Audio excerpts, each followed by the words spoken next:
Hey guys, it's Car Guy 11. Today I'm in a loaner vehicle because my Jeep Cherokee Trailhawk is getting its new transmission, like I talked about several videos ago. It finally came in, so it's getting the work done this week. And they gave me a 2019 Jeep Compass as a loaner, and I've actually never been in this vehicle.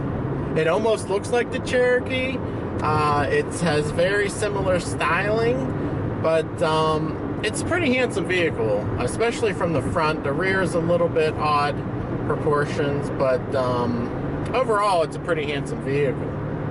So anyway, I just wanted to do a quick review on this vehicle since I've never driven it or been in this vehicle.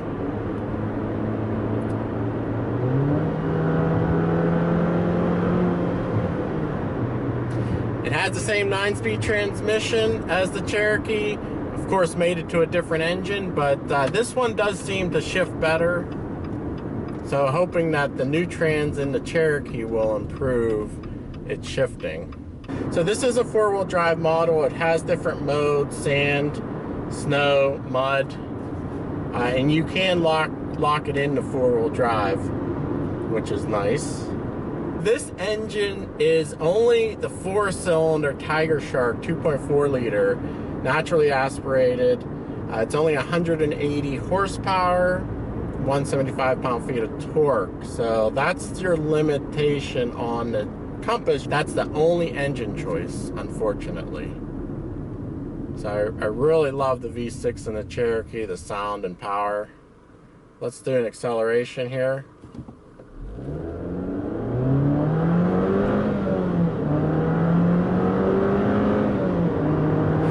Pretty strange. It takes a while to shift gears. It's just over 6,000 RPM, and there's a hesitation at the top of that RPM range before it shifts, and I don't know if it's trying to be smooth or what, but that's a little bit strange. It is pretty smooth. Again, not a lot of power out of that 4-cylinder. The fuel economy is rated for a combined 25 miles per gallon on this engine. Now, it does feel lighter than the Cherokee for sure. That's one thing. I could definitely feel less weight here. Of course, my Cherokee is a Trailhawk, where this is a mid-level model. This one in particular is called an Upland, but it's basically like the Latitude. It does have some tow hooks though in the front, which is pretty cool on this special edition model. They don't have this model for 2020 though. So overall, the ride is pretty nice. It's fairly quiet in here too. That's one thing about Jeeps. They are refined inside. I do like the interior refinement of Jeeps. I don't like the silver trim, especially how large it is on this model with the small 7-inch screen. The screen is pretty nice resolution though, and has Apple CarPlay. I don't like that you have to touch the screen to change the heated seats, which my Cherokee also has that as well.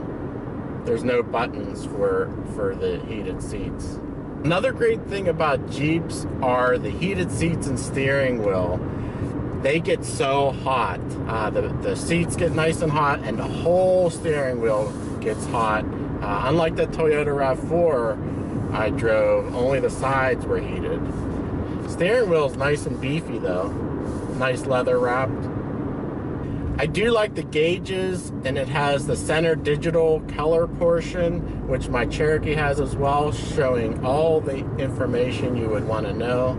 So that is pretty nice for a car in this price range. Yeah, the engine sound of that 4-cylinder is pretty unrefined. You have to keep it in a low rev range and it'll be okay, but if you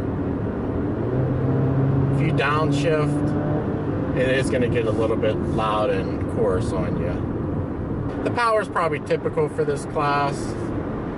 See the handling here. Handling's fine. definitely feels lighter than the Cherokee. It's not that floaty either, which I like.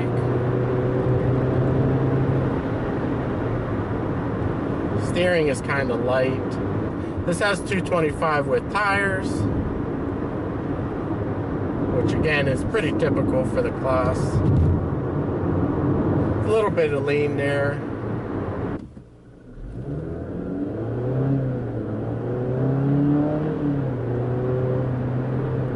More normal acceleration. You still do hear that 4-cylinder engine. This is a little bit smaller than the Cherokee, but not much. You still get plenty of rear seat room. The cargo room is a little bit smaller. That's where they take the length out.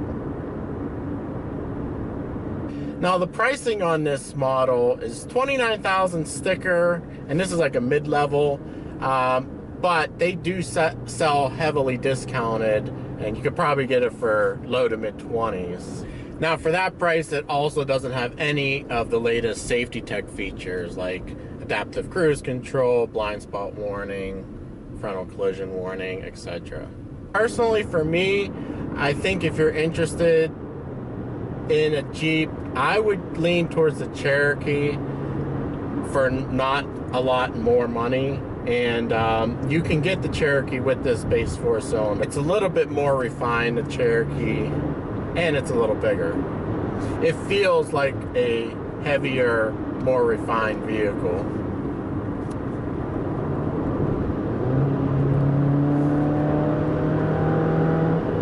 And of course you have the V6 engine option if you didn't want to hear the 4-cylinder. I do think this model is nicer than the Renegade though. So guys, tell me what you think of the Compass in the comments below. I'll be sure to give you an update on my Cherokee with its new trans in the next Car Guy 11 YouTube video. So stay tuned and subscribe if you haven't. Thanks for watching this one. Definitely follow my Instagram and Facebook if you haven't. Alright guys, thanks for watching, and I'll see you in the next one.